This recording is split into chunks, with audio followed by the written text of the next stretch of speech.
Bienvenue au cœur du conflit, le podcast pour décrypter, comprendre et gérer vos conflits avec stratégie. Avec Karine Gava et le cabinet Resolveco, votre expert en gestion de conflits, conseils, coaching et médiation. Bonjour et bienvenue dans Au cœur du conflit, le podcast qui vous aide à transformer les tensions en opportunités. Aujourd'hui, nous allons découvrir comment la médiation peut véritablement mettre fin au conflit. Si vous êtes en conflit avec un proche, un voisin, un collègue ou un partenaire commercial, eh bien, ce podcast est fait pour vous. La médiation, c'est un processus où un tiers neutre et impartial, le médiateur, vous aide à dialoguer et à trouver vous-même vos solutions. Le médiateur n'est pas un juge. Il ne décide rien, ne donne pas raison à l'un ou l'autre. Il facilite la communication, fait émerger vos besoins profonds et vous accompagne dans la construction d'un accord qui vous convient.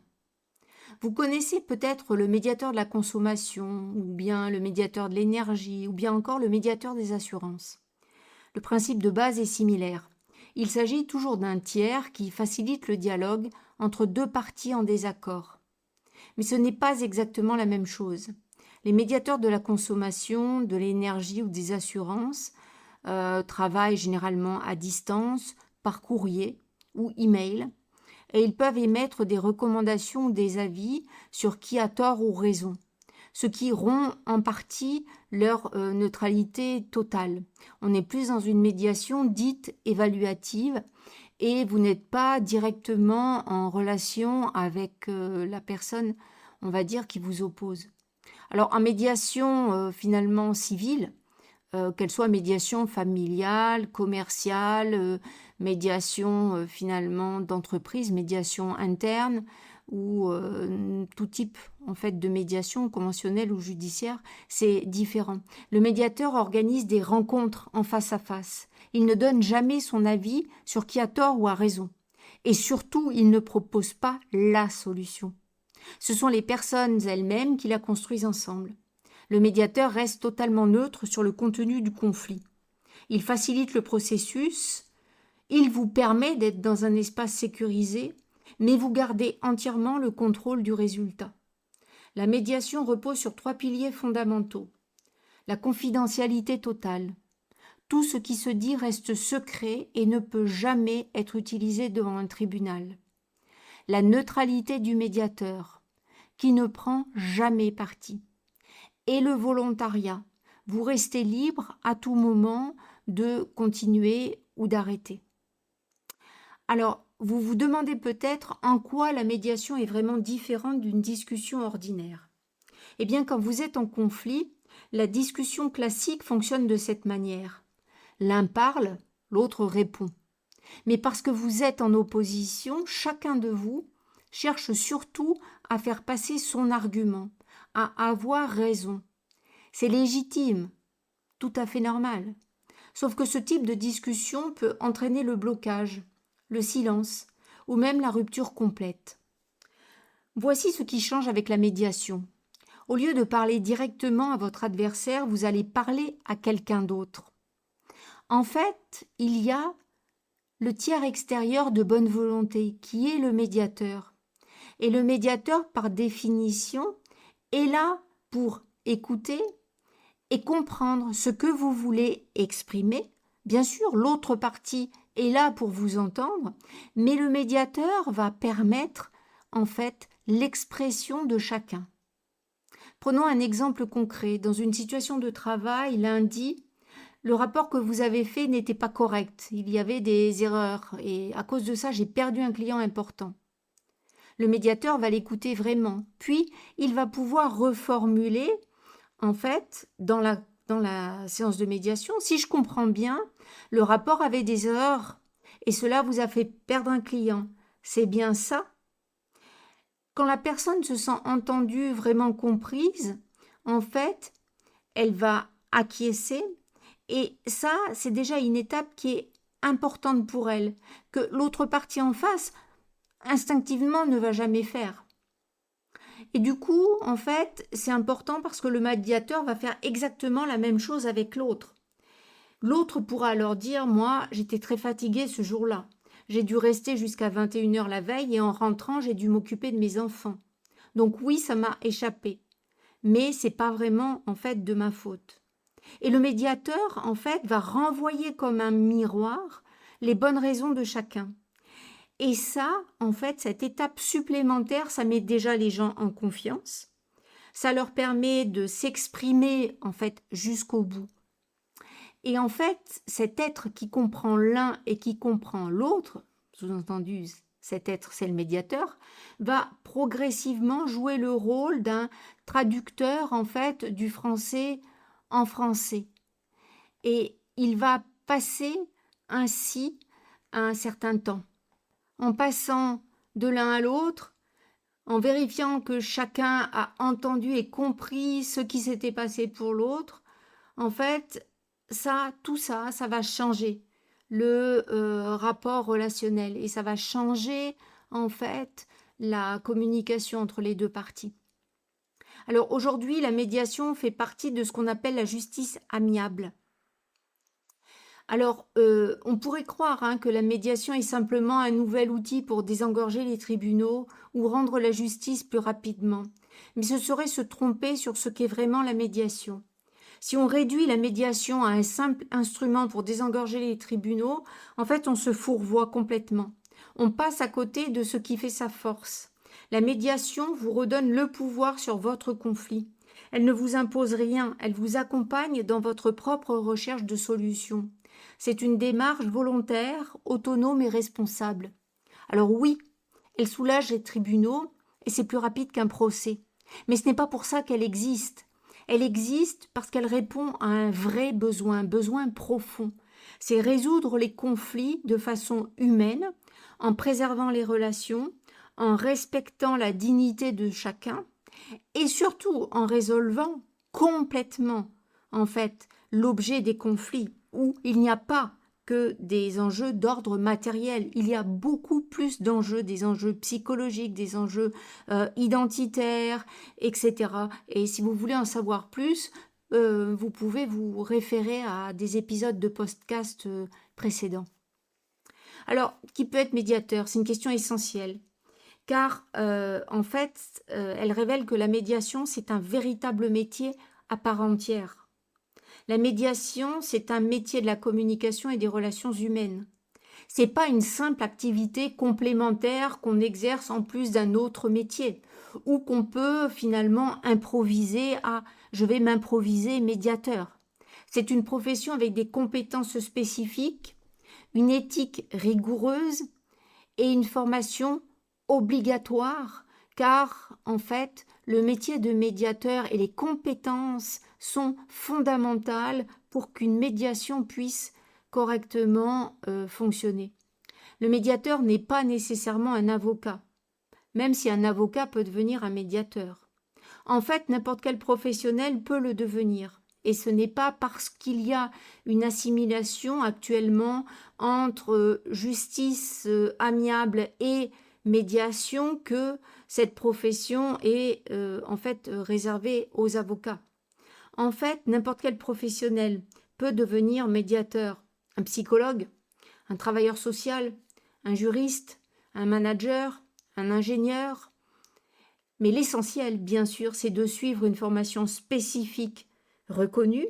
C'est bien sûr d'avoir une supervision et régulièrement, en fait, de pouvoir, en fait, s'entraîner. Alors, pour exercer la médiation en France, il faut obligatoirement avoir suivi une formation d'au minimum 200 heures, validée par un diplôme ou une certification reconnue. Il y a de la théorie, bien sûr, mais il y a beaucoup d'entraînement pratique. Ce qui est vraiment important, c'est que qu'un avocat, qu'un psychologue ou qu'un notaire devienne médiateur, eh bien, ce qui est important, c'est qu'il doit laisser, en fait, derrière lui son autre job. Parce qu'un avocat qui devient médiateur ne doit surtout pas plaider pour l'une des parties. Un psychologue qui devient médiateur n'est pas là pour analyser les comportements, pour poser un diagnostic psychologique. Un médiateur est neutre. Il ne doit pas aller vers une solution plutôt qu'une autre. Il est impartial. En fait, il ne doit pas prendre parti pour l'un ou pour l'autre. Et il adopte une posture radicalement différente de celle de sa profession d'origine. Il n'est pas censé imposer, en fait, ou conseiller une solution. C'est en fait toute la beauté du métier. Être médiateur, c'est être un facilitateur de dialogue, un tiers qui crée les conditions pour que les personnes se parlent vraiment, s'écoutent vraiment et trouvent leur propre solution. Un médiateur n'est pas un conciliateur de justice. Il ne vient pas avec une solution. Un médiateur n'est pas un juge. Il ne doit surtout pas trancher. Un médiateur n'est pas un conseiller. Ça n'est pas un expert d'une solution ou d'une autre. C'est pour ça que lors d'une médiation, on peut ouvrir finalement le débat et les réunions à des experts. Cette fois, bien évidemment, c'est encadré par le médiateur qui est responsable du processus de la médiation. Alors, la médiation, on a vu, c'est un métier à part entière parce que ça nécessite des compétences très spécifiques. Bien évidemment, on parle souvent de l'écoute active, mais elle est profonde. Il faut une maîtrise de techniques de communication et de techniques de reformulation. Il faut une empathie avec une impartialité. Il faut arriver à suspendre son jugement. Il faut bien sûr une capacité à gérer des émotions très intenses, car n'oubliez pas, nous sommes en situation de conflit. Et donc, bien évidemment, les émotions en général sont plutôt des émotions très vives. Il peut y avoir des moments où finalement il y a de la violence. Alors le sens du dialogue et la co-construction doivent être vraiment des compétences que le médiateur connaît parfaitement. Et il faut bien sûr quand même une bonne connaissance du cadre juridique et déontologique. Voilà. Alors, comment choisir son médiateur ? C'est une question cruciale car la qualité de votre médiation dépend énormément finalement de la personne qui va vous accompagner. Alors le premier critère, c'est l'approche du médiateur. Tous les médiateurs ne pratiquent pas de la même façon. Certains se focalisent plutôt sur la recherche d'un accord pratique. D'autres mettent l'accent sur la reconstruction de la relation. Renseignez-vous sur la philosophie et la méthode du médiateur. En fait, c'est poser la question, mais comment vous positionnez-vous en médiation ? Comment gérez-vous les situations où l'une des personnes a du mal à s'exprimer ? Et bien entendu, comme je l'ai mentionné plus tôt, le métier d'origine en fait du médiateur, parce que bien sûr, vous l'avez compris, pour arriver en fait à conduire une médiation, le professionnel a souvent une grande expérience professionnelle préalable dans d'autres domaines, mais il est rare en fait que on puisse tout de suite se lancer dans la médiation en n'ayant pas d'autres expériences professionnelles. Mais néanmoins, en fait, quel que soit votre métier d'origine, comme je l'ai signalé juste avant, il est important de laisser de côté son rôle professionnel de départ. En fait, il faut arriver finalement à suspendre les réflexes que l'on avait et que l'on a toujours dans notre autre métier. Voilà, donc c'est pour ça que l'approche du médiateur, finalement, le médiateur l'a décidé, s'entraîner à avoir une certaine approche, et même s'il est un avocat, il peut toujours, suspendre ses réflexes d'avocat. Un psychologue peut suspendre aussi ses réflexes de psychologue, et tout autre professionnel peut en faire autant, et toute personne peut choisir son approche de médiation. Deuxième critère, ça va être peut-être la spécialité du médiateur. Alors c'est vrai qu'un médiateur pourrait, dans l'absolu, faire n'importe quel type de médiation. Maintenant, vous avez un certain nombre de médiateurs qui se spécialisent dans certains domaines. Familial, commercial, médiation plutôt d'entreprise, de voisinage, successoral. Bien tout simplement parce que la connaissance d'un contexte spécifique, voire même finalement la facilité qu'on a avec certains domaines, peut faciliter Voilà l'exercice de la médiation dans un domaine plutôt qu'un autre. Troisième critère, et c'est peut-être le plus important, le courant doit passer. Alors oui, la médiation, elle repose sur la confiance. C'est pour cela que la plupart des médiateurs vont proposer un premier entretien d'information. Alors profitez-en pour tester la relation. Si vous sentez qu'il y a une connexion, que vous vous sentez écouté et respecté, c'est bon signe. Sinon, cherchez un autre médiateur. Vous n'avez aucune obligation finalement de rester avec le premier. N'oubliez pas, bien sûr, que il y a toujours une personne dans le conflit qui va initier en premier la médiation et donc prendre contact bien souvent avec un médiateur pour étudier déjà la faisabilité en fait d'une médiation. Et ensuite, le médiateur va, si vous en décidez ainsi, contacter l'autre partie. Bien évidemment, il est probable que le niveau finalement de qualité relationnelle ne soit pas le même avec l'autre partie. Mais en fait, c'est important quand même que les deux parties se sentent en confiance avec le médiateur choisi. Quatrième critère, la façon d'organiser la médiation. Certains médiateurs vont privilégier beaucoup d'entretiens individuels avant de vous réunir avec l'autre personne. D'autres vous mettent rapidement en présence. Alors, bien évidemment, cela va dépendre du conflit, cela va dépendre de ce que vous souhaitez et cela va dépendre de la faisabilité. Donc, le mieux, évidemment, c'est de vous renseigner en fait avec le médiateur sur le format proposé en fonction du dossier finalement sur lequel vous souhaitez travailler. Voilà, soyons clairs. Attention à l'entre-soi professionnel. Si vous choisissez un médiateur du même univers que vous risquez de reproduire les mêmes codes qui ont peut-être contribué au conflit. Je parle surtout de médiation professionnelle. Parfois, choisir un médiateur d'un autre univers peut être un atout pour sortir des impasses. Voilà. Alors, comment ça marche concrètement? Alors, avant de vous montrer le déroulement complet, quelques principes clés.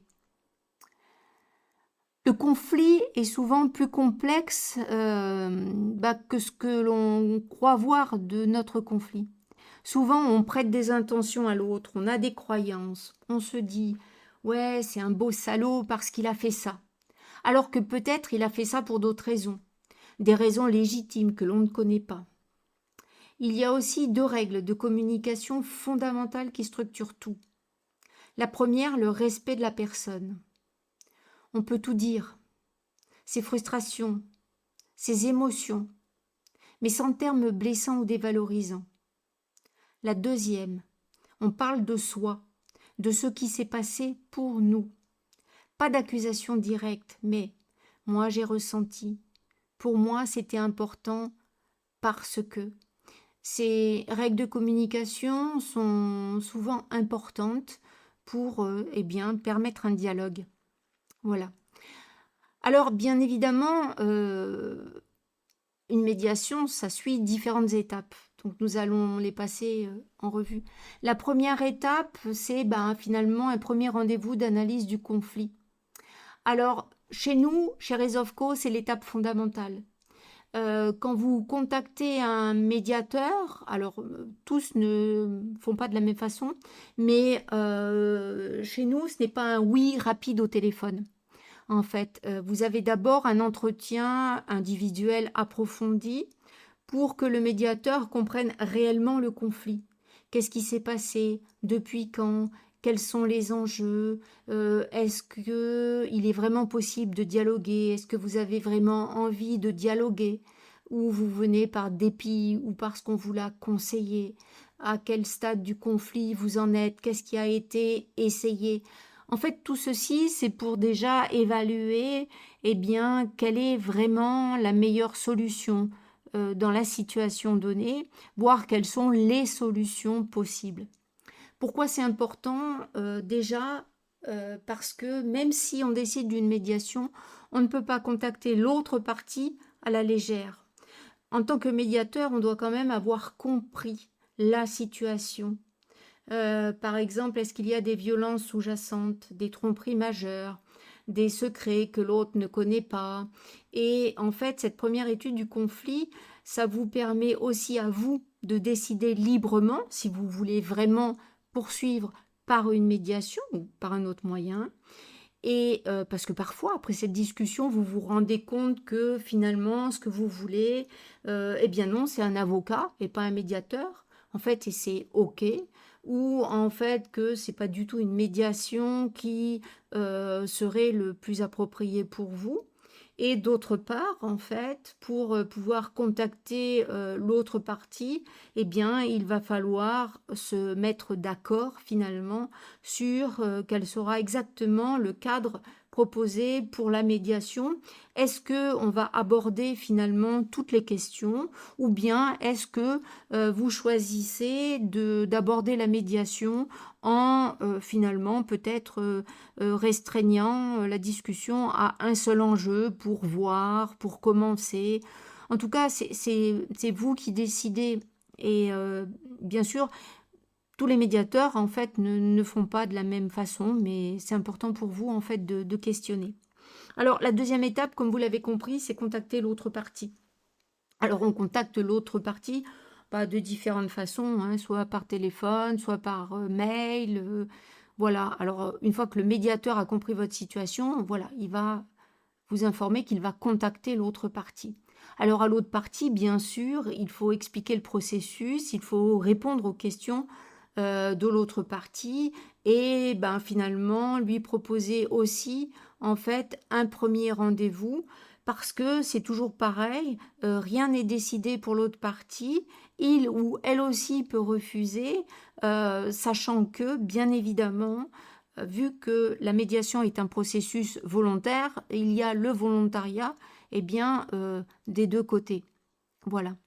Alors, l'étape 3, c'est si l'autre partie accepte, eh bien, vous allez déjà pouvoir d'une certaine façon déjà avoir un accord. C'est juste souvent pour signer la convention de médiation.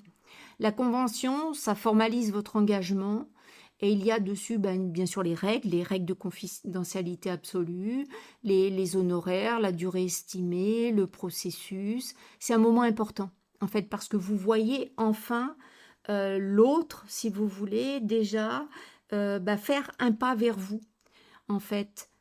Parce que au moins vous vous mettez d'accord finalement sur une convention de médiation. Voilà, donc il n'y a pas de discussion de fond. Hein. C'est en fait déjà la première étape, c'est on se met d'accord sur les règles du jeu. Et c'est déjà une première étape importante. Alors ensuite, il y a les entretiens individuels approfondis. Alors, ce sont des entretiens qui peuvent durer entre 1h30 et 2 heures par personne.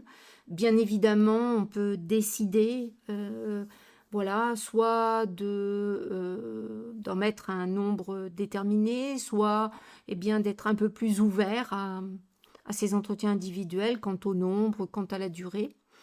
Mais en fait, c'est ici que ça devient vraiment intense. Et ces entretiens individuels sont super importants parce que chacun a un moment à soi avec le médiateur. C'est déjà très important parce que pour chacun, c'est déjà un espace personnel d'expression. Chacun, vous avez la possibilité de raconter votre histoire sans être interrompu. Vous pouvez pleurer, vous mettre en colère, exprimer vos émotions vraies, parce que ceci se passe en toute confidentialité. Le médiateur vous écoute vraiment, sans jugement, l'autre partie n'est pas présente. Vous avez une confidentialité absolue, c'est-à-dire que rien ne sortira finalement de la pièce. Plus important, le médiateur vous permet de clarifier ce qui est vraiment, vraiment important pour vous. Donc vous envisagez tout de suite la solution et vous voyez votre situation différemment. Parfois, vous croyez que c'est l'argent, mais en fait, c'est la reconnaissance ou bien la justice ou le respect qui vous importe. Et le médiateur va vous poser des questions pour creuser ça. Qu'est-ce que ça représente pour vous? Si vous aviez cette reconnaissance, qu'est-ce que ça changerait? Et en fait, la situation ou les situations qui sont problématiques pour vous, vous avez un éclairage complètement différent sur ces situations, en fait. Et donc, c'est vraiment quelque chose de fondamental. Et vous verrez que vous êtes déjà transformé, en fait, car vous y voyez clair. Ensuite, pour l'étape suivante, en fait, le médiateur va vous préparer quelque part psychologiquement à la rencontre avec l'autre. Qu'est-ce que vous voulez absolument que l'autre comprenne? Comment voulez-vous le dire pour être entendu et pas créer une bagarre? En fait, c'est comme un entraînement finalement avant finalement une rencontre officielle. C'est déjà faire un pas vers la solution. Ensuite, la 5e étape, ce sont les séances collectives plénières. Alors, on dit généralement 3 à 6 séances de 2 heures. Alors, bien évidemment, ces séances collectives, bien, ça dépend de ce que vous avez décidé, ça dépend de comment on a structuré finalement la médiation ensemble. Voilà, mais bien évidemment, pendant les séances collectives, ça y est, vous êtes ensemble avec l'autre partie ou les autres parties. Le médiateur va ouvrir la séance, il rappelle les règles, puis le vrai travail commence. Et ces séances collectives vont suivre un processus, nous le détaillerons juste après, qui va progressivement créer les conditions pour un dialogue authentique. Alors, la dernière étape, en fait, c'est la construction de l'accord. Quand vous êtes d'accord sur les grands principes de vos solutions, le médiateur va vous aider quelque part à formaliser les choses.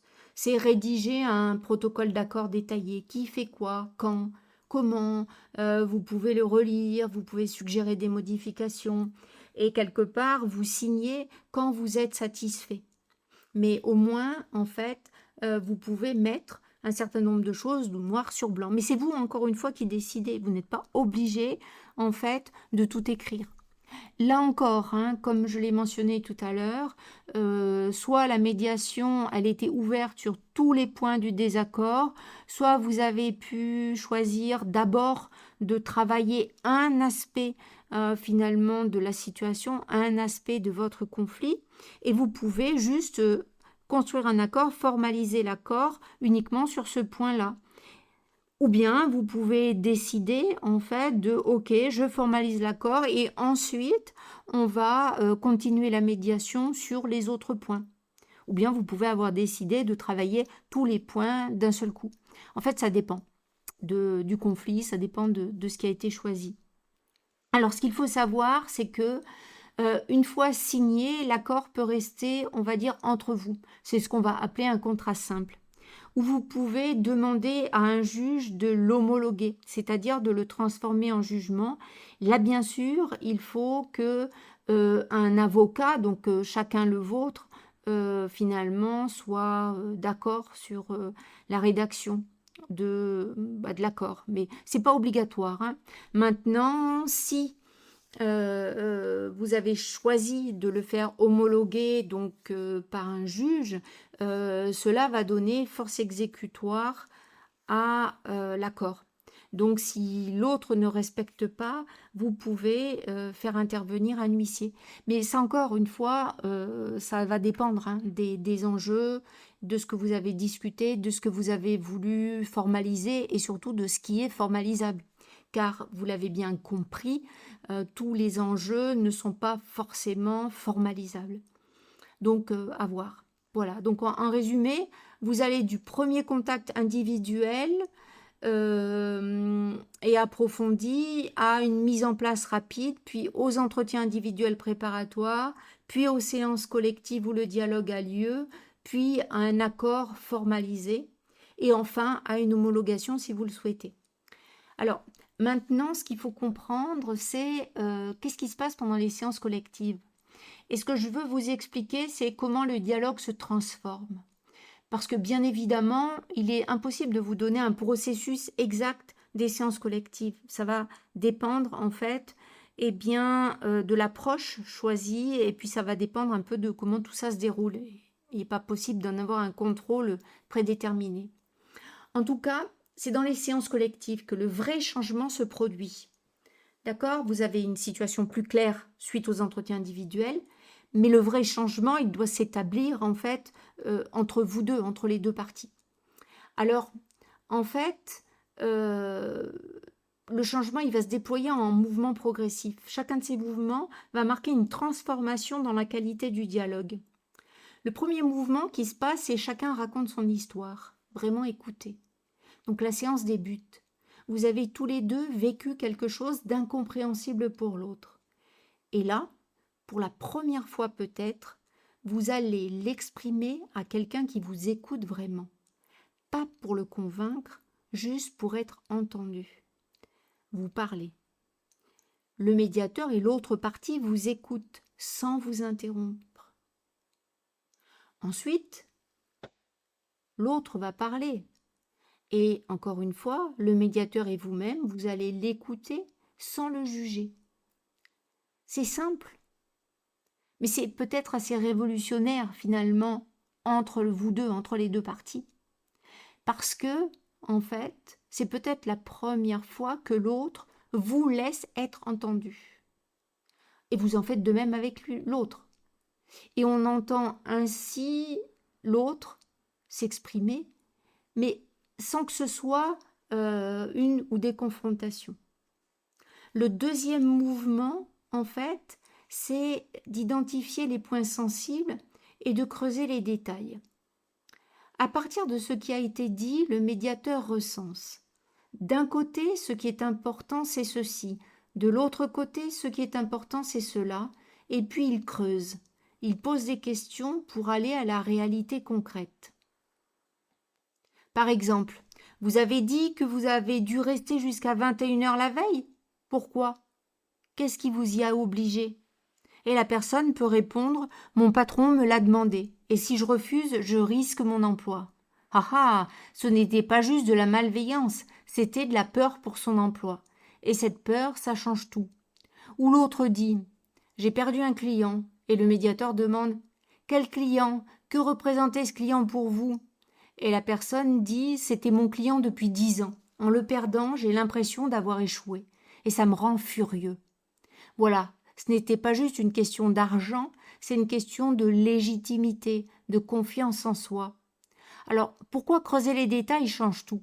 Parce que c'est dans les détails que la réalité humaine émerge. Et quand la réalité humaine de chacun émerge, vous pouvez commencer à vous voir comme des êtres humains, pas comme des adversaires. Le troisième mouvement qui se produit en plénière, c'est la reconnaissance réciproque. Après avoir creusé les détails, il y a un moment crucial. Le médiateur peut dire à l'autre « Vous avez entendu ce qu'il vient de dire? Vous comprenez que pour lui c'était vraiment important ?» Et la personne peut acquiescer « Oui, je comprends. Je ne suis pas d'accord qu'il ait le droit de faire ce qu'il a fait. Mais oui, je comprends que ça l'a mis en position difficile. » Et inversement, vous comprenez que quand elle a perdu ce client, c'était vraiment une blessure pour elle? Oui, il le comprend. Il ne s'excuse pas, il ne reconnaît pas sa faute, il reconnaît juste que l'autre a souffert. C'est ici qu'il se passe quelque chose de magique. Vous ne vous haïssez plus, vous êtes toujours en désaccord, vous avez peut-être toujours des positions opposées, mais vous vous voyez vraiment. Vous voyez l'autre comme un être humain qui a ses raisons, ses peurs, ses blessures.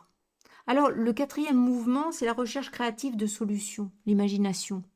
Maintenant que vous vous voyez vraiment, le médiateur dit « Compte tenu de ce que vous avez entendu, des besoins de chacun, qu'est-ce qu'on pourrait inventer pour que ça s'arrange ?»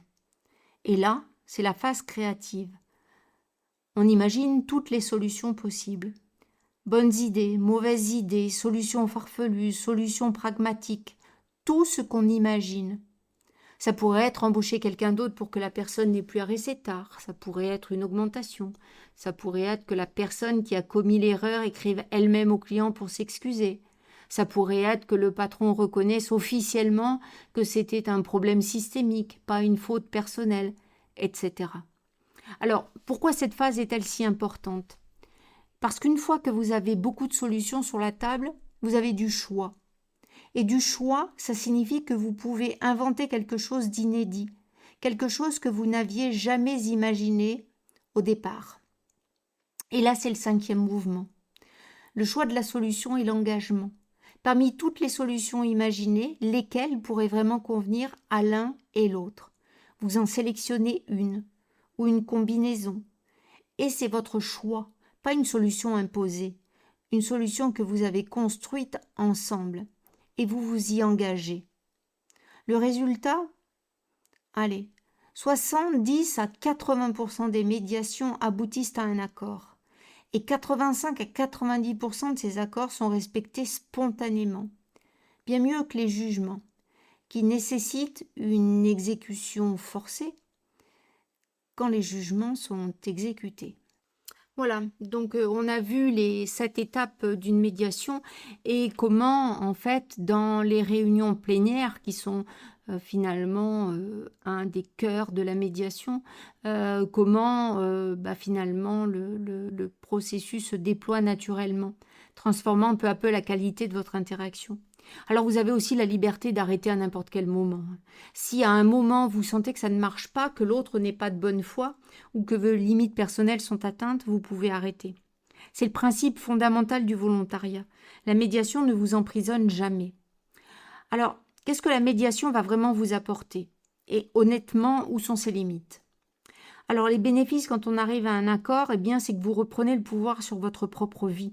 Au lieu de subir la décision d'un juge, vous construisez vous-même votre solution. Vos vrais besoins émotionnels sont entendus, pas juste vos positions légales. Vos relations humaines sont préservées. Vous pouvez vous recroiser sans gêne, continuer à coparenter, rester dans le même quartier, en fait.